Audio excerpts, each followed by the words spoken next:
Hej,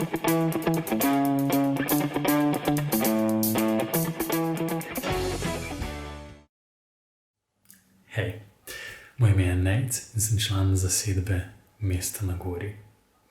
Zasedbo Mesto na gori sestavljajo Petra, Jakob, Andraž, Klemen in moja malenkost in radi bi te povabili na večer slavilne glasbe, ki bo se odvijal 16. januarja ob 19:30 na gradu Rakovnik v Ljubljani.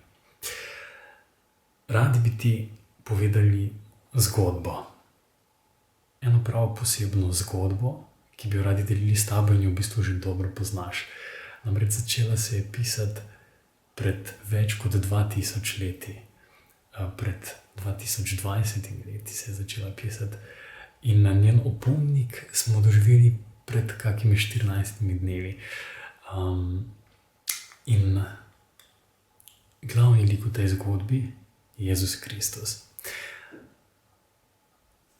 Ko sem se jaz spraševal, zakaj je Mesto na gori, ker namreč mi smo zdaj postali hišni bend, ne vem, mogoče me poznaš od prej Stična benda ali pa Leridus, če si že malo starejši, ali pa iz Stične ali pa od skavtov ali pa iz vlaka, avtobusa, mogoče sem se ti kdaj smejal ali pa tezno gledal, kje, oprosti v tem primeru. V vsakem primeru pa bi te želel povabiti na Mesto na gori, kjer bomo skupaj s mojimi prijatelji se ti potrudili povedati to zgodbo, ne.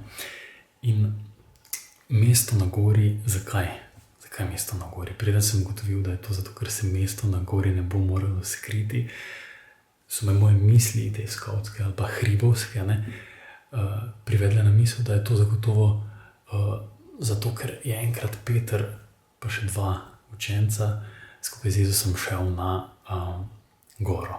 In tam se zgodil čudež.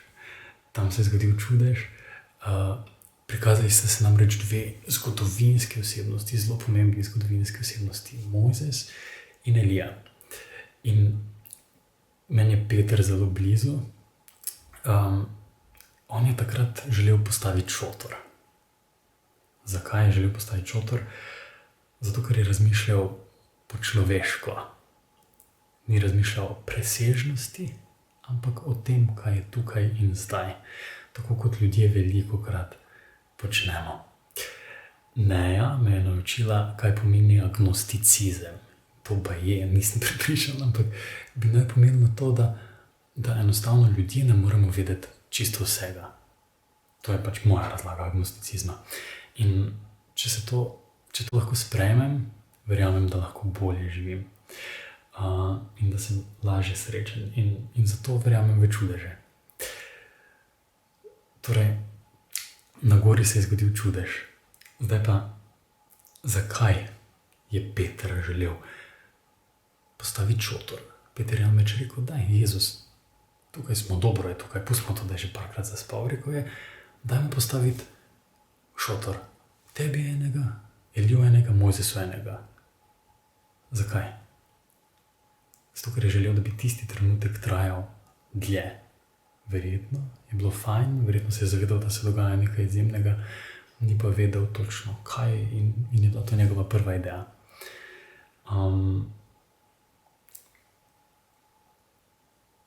Jezus Kristus je v bistvu takrat šel na goro po razgled. Nisem prepričan, če to drži, ampak jaz bi tako sodil človeško. Je pa malokrat šel na goro, ker je imel presneto dober razgled. Mi ljudje pa večkrat rabimo razgled.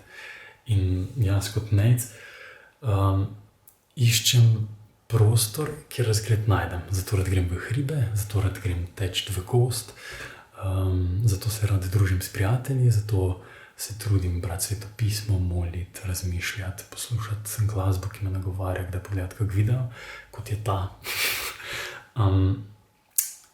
In to je na nek način šotor, ki ga postavljam zase kot Nejca, ki bi rad bil boljši Nejc, bolj svet. Petra, tista Petra, ki sem omenil na začetku in ima čudovit glas in bo pela 16.1., je trenutno brez glasu. Ne sme govoriti, mora biti čisto tiho. In to se dogaja po mojem že en mesec. In vse nas je malo strah, če bo lahko pela 16.1. Zato pridi, da boš videl. No, Petra je odkrila nekaj čudovitega, ne? Ker verjamem, da je že vsak kdaj odkril, da je svet zelo glasen in poln in nasičen in da sedaj, ko je tiho, ko dejansko že en mesec skoraj ne govori, drugače sliši ljudi. In da si je težko vzeti čas danes že za bližnjega in ga slišati, za res slišati, kaj šele za Boga. In to sporočilo zdaj prenašam jaz, ker ga ona ni mogla povedati, sem pa tudi jaz razmišljal o teh šotorih, ki bi jih želel postavljati na gori. In ena izmed takšnih gora, na katero bi rad postavil šotor, je mesto na gori. V četrtek 16.1. Zato vabim tudi tebe, da prideš in deliš z mano ta šotor. Šotor zato, da ujame v nekaj presežnega, da rečeva prosim, da rečeva hvala, in da mi podelimo s teboj zgodbo o tem, kako čudovit je svet, in da skupaj zapojemo Bogu in rečemo slava ti. Obljubljam, da bo razgled čudovit, obljubljam, da bo dobra družba, obljubljam, da bomo imeli, da bo z nami. Se precej prepričam, da se ne more zgoditi, da ne bi bil, ker kjer sta dva ali trije. Obljubljam, da bomo spreminjali moj in verjamem, da tudi tvoj svet. Če v 2020 še nisi postavil šotora ali pa ga zaklenil, vabim, da 16. januarja to narediš z nami.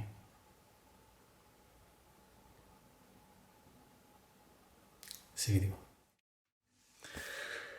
Pozabil sem ti zaupati point.